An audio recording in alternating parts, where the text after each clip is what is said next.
On a brisk January morning, a small herd of manatees frolics and feeds in the Little River near the S27 water control structure off Northeast 81st Street in Miami. Last month, the site of a gruesome discovery. It was very devastating. There were some small pieces next to it, maybe 2 or 3. The body of a decapitated manatee floating in the river. Now, 5 weeks later, we finally confirmed what killed it.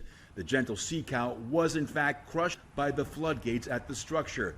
According to a just released report by the Florida Fish and Wildlife Commission and South Florida Water Management, necropsy findings and gate operation logs suggest that the manatee attempted to pass from the upstream to downstream side when the door closed on its head and crushed it. But that shouldn't happen. Though floodgates closing down on manatees was once their second leading cause of death in the state of Florida, in the late 90s, the state mandated that all water control structures be outfitted with a manatee protection system, sensors that detect the presence of manatees near the gates and stop the gates from closing down on the manatees, potentially injuring, crushing, or even killing them. So what happened December 12th? According to the report, everything was working when the incident happened. The last time the S27 structure manatee protection system was checked prior to the manatee carcass being discovered was November 28, 2020, and it was functioning properly at that time. The gate and sensors inspected again when the carcass was found.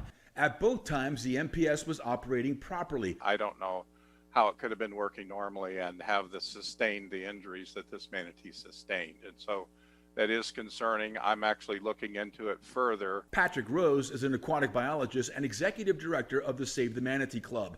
What concerns Rose is that the report also shows that at around the time the manatee died, the gates attempted to close several times but could not because there was something obstructing them. Does not sound like normal operation. That should have been a big red flag. According to FWC, 2020 was a particularly deadly year for manatees, with 10 of them crushed or drowned in flood control structures, twice the number killed by floodgates last year. Clearly there's something more failing more often than it should, and a significant number of these are aging to the point where some of the failures we've seen in other districts have been because of the age of the structures. But South Florida Water Management maintains the manatee protection systems statewide are inspected bi-monthly, and there hasn't been a fatality at this one since 2013.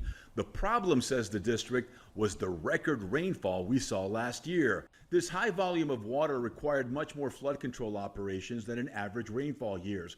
We believe this increase of flood control operations, along with the high water levels creating new areas for the manatees to move in, are the contributing factors for the increase in fatalities. But that still doesn't explain why the system appears to have failed. So I do really want to dig into this and find out why it failed, and in fact what the circumstances are so that we can prevent this from happening to any more manatees.